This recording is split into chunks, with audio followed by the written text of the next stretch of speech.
Hey, what's up everybody? It's Daniel here from Mobile Syrup, and today I want to show you the latest Jelly Bean leak for the North American Galaxy S3. And this is a Bell leak that has been updated just today. So there was an initial Jelly Bean leak on September 6th.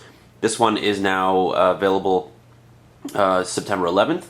And it brings a lot of stability improvements and feature completions to Jelly Bean on the Galaxy S3. So everything seems to be much more stable, and while there are still a few issues, I wanted to do an overview because the last leak wasn't working at all on my phone, so I couldn't give you an overview then.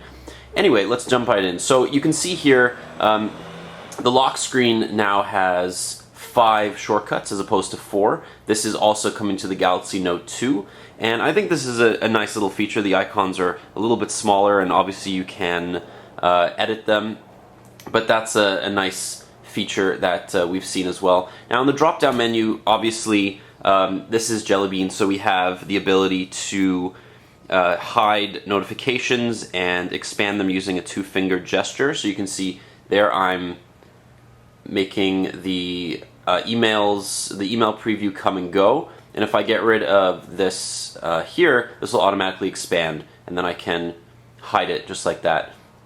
As I said, this is a Bell leak, so mobile TV and all that bloatware has been pre-installed on this device. Now, the other major thing is called blocking mode, and that's something that was added a little bit like iOS 6's Do Not Disturb. And I'll go into that in a second, but let's go through the menu here. So nothing much has really changed. If you go into more settings, you still have your tethering and portable hotspot support. Of course, you have NFC and S-Beam, all share cast nearby devices. But this is much more neatly organized than the previous ice cream sandwich release. If we go into blocking mode, you can see that it allows you to block notifications of very granular things. So if I turn this on, I can disable incoming calls, I can disable all notifications, I can disable the alarm and timer, as well as the LED indicator. And that's, if I'm going to bed or something, I can set it to always, or I can specify a time. That works really nicely. Now I can allow certain contacts, so obviously I can allow custom list, or I can allow all my favorites, your Google contact favorites. And that'll allow, say your mom if there's an emergency to call you, or girlfriend, boyfriend, whatever you want. So that's a really handy feature, and definitely is going to be used quite a lot. In terms of other features, power saving is still there, but it looks to be a little bit fleshed out. Obviously we have our storage, everything is the same there. If I go into the lock screen, there's now a dedicated lock screen menu, and you can set your options. So now I can set my 5 shortcuts here, and if I want to change that, for example, to my Gmail app, I just tap on it and it'll bring up a list of all my apps, and I can change to Gmail, and there we go. And once you turn on there, you can see that it's now Gmail. If I also want to show my weather, for example, I can do that, and that'll show the weather in Toronto, and you can adjust that for Celsius if you want. Quick camera access has been there since Ice Cream Sandwich, but maybe not a lot of people know about it.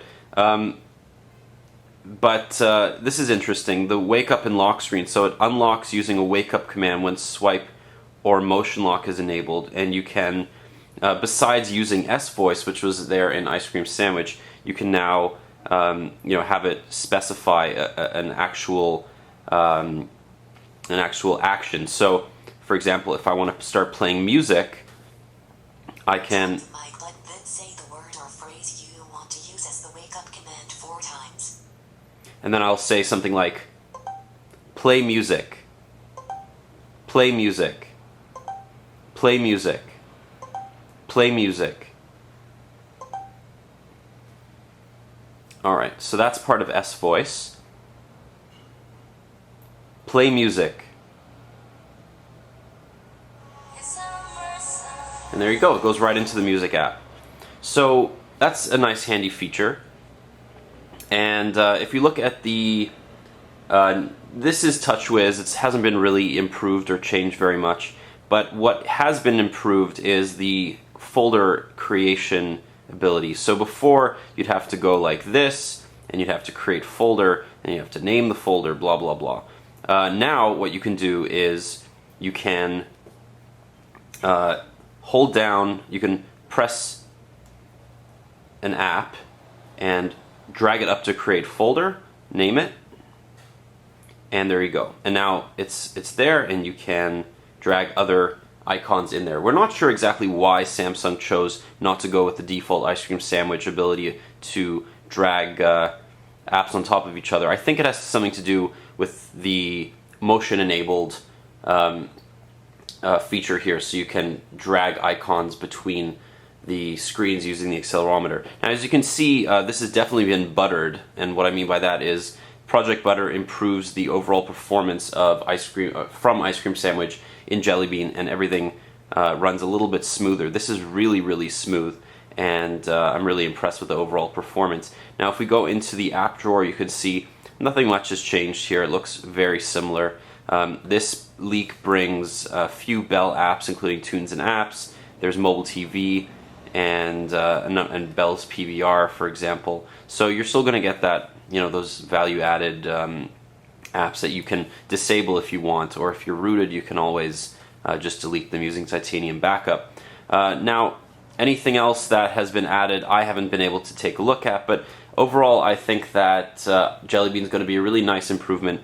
One thing that you may want to note is that in order to get into Google Now, which is Google's kind of Siri competitor, you have to, unlike on the Galaxy Nexus, which you can swipe up from the bottom of the screen, you have to hold down the app changing button and then press the G, and that'll go right into Google Now. Or if you want, you can add a search bar like here to your home screen, and that'll just go right into it. So there are two ways to get in there. It's not the most intuitive way to do it, but it has been added to the bottom here, and you can still go into your task manager and end apps if you really want to. So this has been just a quick overview of the Jelly Bean update for the Galaxy S3 that's coming very soon to Canadians everywhere. We're hoping that Rogers, Bell, TELUS, and all the other companies roll out the update ASAP. So it should be out by the end of September, we're hearing. Thanks very much for watching. Have a great day.